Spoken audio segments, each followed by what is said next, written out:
সারা দেশের বিভিন্ন শিক্ষা প্রতিষ্ঠানের শিক্ষার্থীরা টিচারদের উপর হামলা করে তাদের জোর করে পদত্যাগ করতে বাধ্য করছে। আর এই হামলা শুধু ভার্বাল বেয়াদবি পর্যন্ত সীমাবদ্ধ নেই, শিক্ষকদের গায়ে হাত তুলছে শিক্ষার্থীরা। এ ব্যাপারটা শুরু হয়েছিল কিভাবে জানেন? এই ব্যাপারটা শুরু হয়েছিল সেই সকল শিক্ষকদের টার্গেট করে যারা বৈষম্য বিরোধী ছাত্র আন্দোলনের সময় মেসেঞ্জার গ্রুপে স্টুডেন্টদের পরীক্ষায় ফেল করিয়ে দেওয়া বা তাদের কলেজ থেকে বের করে দেওয়ার মতো হুমকিমূলক কথাবার্তা বলেছিল। এমনকি অনেক টিচার আছে যারা স্কুলে পুলিশ ডেকে ছাত্রদের উপর হামলা চালিয়েছে এবং তাদের ধরিয়ে দিয়েছে। শেখ হাসিনার পদত্যাগের পর সে সকল পাবলিক ও প্রাইভেট ভার্সিটির টিচারদের পদত্যাগের দাবি জানান আন্দোলনরত শিক্ষার্থীরা এবং এক পর্যায়ে তাদের এই দাবি মেনে নিয়েছে। কিন্তু স্কুল পর্যায়ে ছাত্ররা যেগুলো করছে সেগুলো প্রচণ্ড আকারে বাড়াবাড়ি। শিক্ষকদের মর্যাদা বাবা মার সমান। হ্যাঁ, মানছি যে অন্যায় করেছে তারা, শাস্তিও তাদের পেতে হবে। কোনো শিক্ষক যদি কোনো অন্যায় করেও থাকে তার বিরুদ্ধে যথাযথ প্রমাণসহ তাকে আইনের আওতায় তুলে দেওয়াই শ্রেয়। কিন্তু পিতৃতুল্য টিচারদের উপর বেয়াদবি করে তাদের গায়ে হাত তোলা, তাদের মৃত্যুর হুমকি দিয়ে তাদের পদত্যাগ করতে বাধ্য করা কতটা যুক্তিযুক্ত বলে আপনি মনে করেন? আর যারা এরকম আচরণ করছে তাদের পারিবারিক ও নৈতিক শিক্ষার অভাব আছে। আমাদের কথা একটাই, যদি টিচাররা অন্যায় করেই থাকে তাদের আইনের আওতায় দেওয়া হোক। নিজের হাতে আইন তুলে নেওয়ার অধিকার দেশের প্রাইম মিনিস্টারেরও নেই। টিচাররা যদি অপরাধী হয় তবে এই পর্যায়ে এখন যারা নিজের হাতে আইন তুলে নিচ্ছে তারাও সমান অপরাধী। আমরা এখন পুরো বাংলাদেশের বিভিন্ন শিক্ষা প্রতিষ্ঠানে হোক স্কুল, কলেজ কিংবা বিশ্ববিদ্যালয়, আমরা একটি জিনিস লক্ষ্য করছি যে আমাদের যারা শিক্ষক রয়েছেন শিক্ষকদেরকে একটি বাধ্যতামূলক পদত্যাগ করানোর একটি ট্রেন্ড চালু হয়েছে।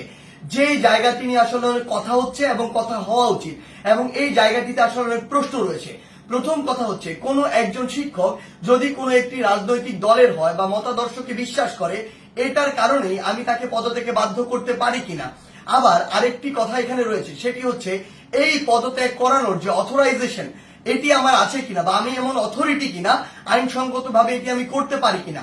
তার পূর্বে আমাদের বিশেষ কিছু প্রেক্ষাপটগুলো চিন্তা করতে হবে। আসলে আমরা আমাদের জায়গা থেকে যারা স্টুডেন্ট রয়েছে রানিং, তারা অনেকে শুধু মনে করি যে আমরাই মনে হয় পদত্যাগ করাচ্ছি, কিন্তু আমরা জানি না এর পিছনে আসলে কি কি ঘটনা রয়েছে কিংবা কি কি প্রেক্ষাপট রয়েছে। যেমন আমি আমার বিশ্ববিদ্যালয়ের উদাহরণ দিয়ে যদি বলি, এই বিশ্ববিদ্যালয়ে একটি দল, শিক্ষকদের একটি দল, যারা তখনকার ক্ষমতাসীন রাজনৈতিক দলের একটি মদতপুষ্ট তারা ছিল। সেই জায়গা থেকে তারা যখন আমাদের এই যে আন্দোলন, এই আন্দোলনের বিপক্ষে দাঁড়িয়েছিল। আবার অল্প কিছু শিক্ষক আছে, এই সংখ্যাটি খুবই কম, তারা একদম নিউট্রাল জায়গা থেকে আমাদের আন্দোলনের পক্ষে দাঁড়িয়েছিল। আবার একটা বড় সংখ্যক শিক্ষক ছিল যারা আমাদের আন্দোলনের ঠিকই পক্ষে দাঁড়িয়েছে, কিন্তু তারা আমাদের স্বার্থ চিন্তা করে নয়, বরং এই স্বার্থ চিন্তা করে দাঁড়িয়েছিল যে এরপরে যদি কোনো রাজনৈতিক দল ক্ষমতায় আসে, তারা ওই রাজনৈতিক দলের আসলে একটি গুরুত্বপূর্ণ স্টেক হোল্ডার, তখন তারা এই ফলটি ভোগ করবে। সবচেয়ে বড় কথা হচ্ছে, ওই শিক্ষক যদি দোষী হয় তাহলে আমরা আইন নিজের হাতে তুলে নিচ্ছি, আর যদি দোষী না হয় তাহলে আমরা আইনটি ভঙ্গ করছি, যার কোনটি আসলে আমরা করতে পারি না। যেটি করছি এটি হচ্ছে আইনগতভাবে অন্যায়। আমাদের জায়গা থেকে আসলে স্পষ্ট বার্তা প্রশাসনের প্রতি, অন্তর্বর্তীকালীন সরকারের প্রতি স্পষ্ট বার্তা হচ্ছে এটি, যদি কোনো একজন শিক্ষক ওই ফ্যাসিস্ট সরকারের তোষামোদি করে কিংবা তেলবাজি করে বা ভালো সাজার উদ্দেশ্যে শিক্ষকদের উপরে কোনো, শিক্ষার্থীদের উপর কোনো হামলা করে কিংবা শিক্ষার্থীদেরকে অত্যাচার করে, নির্যাতন করে, অন্য কোনো শিক্ষকের বিরুদ্ধে নিপীড়ন করে, তাহলে তার বিরুদ্ধে আইনানুগ ব্যবস্থা নেওয়া হোক, অভিযোগ করা হোক, মামলা করা হোক, একটি আইনগত প্রক্রিয়া যান।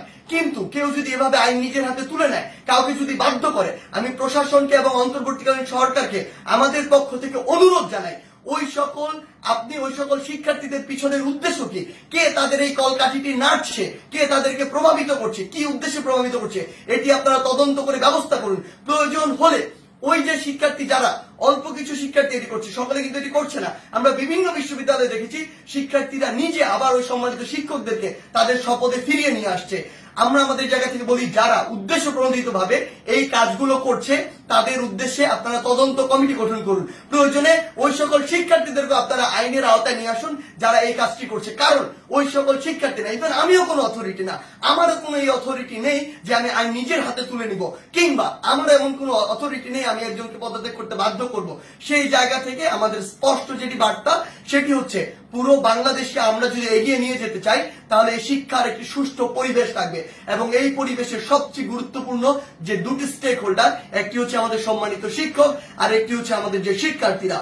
এই দুই জায়গায় যে সম্পর্কের বিষয়টি, এটি যতদিন না সুন্দর হচ্ছে, শ্রদ্ধার হচ্ছে, স্নেহের হচ্ছে, ততদিন শিক্ষার পরিবেশ কোনোদিন সুন্দরভাবে ফিরে আসতে পারে না। তাই আমরা আমাদের জায়গা থেকে আমাদের এই শিক্ষকদের এভাবে বাধ্য করে কোন একটি নিয়মতান্ত্রিক প্রক্রিয়া না গিয়ে বাধ্য করে পদত্যাগ করানোর যে প্রক্রিয়াটি, এই প্রক্রিয়াটিকে আমরা কখনো সমর্থন জানাই না, বরং আমাদের সম্মানিত অনেক শিক্ষককে বিভিন্নভাবে প্ররোচিত হয়ে অপমানিত বা অপদস্থ করার যে ট্রেন্ড বা একটি প্রক্রিয়া আমরা দেখতে পাচ্ছি, এটিকে আমরা অবশ্যই ঘৃণা করে প্রত্যাখ্যান করি। ধন্যবাদ।